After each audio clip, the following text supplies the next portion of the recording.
Number And so, 2, natural fiber go ahead. clothing. We gotta get into this. So, Yes. 2021 paper found that clothing and textiles largest contributor to airborne microplastics inside your home.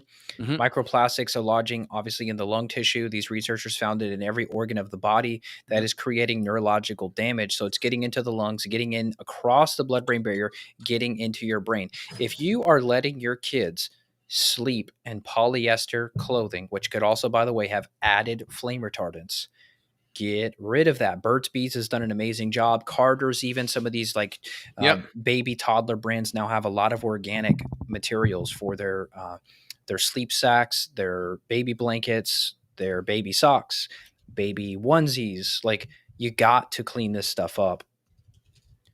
I don't even want to Yeah. donate it. It's like, even if you had that, what are you going to do? You're going to give it to Goodwill and so they could sell it to somebody else that's going Yeah, to poison themselves? I just texted my wife to follow up on that too. But in general, first thing I recommend is make sure when you clean your clothes though, because a lot of these there's a lot of bunch of chemicals and junky stuff within a lot of these cleaners. So make sure you have a free and clear.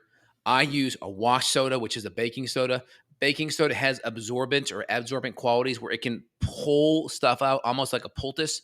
So I always do a 15, 20-minute soak on all my cycles with wash soda in it to pull a lot of the residue and the junk out.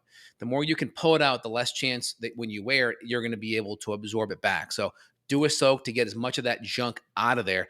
Wash soda, baking soda is going to be the easiest thing out of the gates. And then just make sure free and clear detergent, if you're going to use anything, no scents, no odors. A lot of times there's microplastics in a lot of those scents and those junks. Yeah, so this is 100% cotton. I have on wool boxers, I have on cotton shorts, I have on wool socks, and I have on leather, elk leather with sheepskin. My wife calls these my Peter Pan shoes. Yeah, I could see that.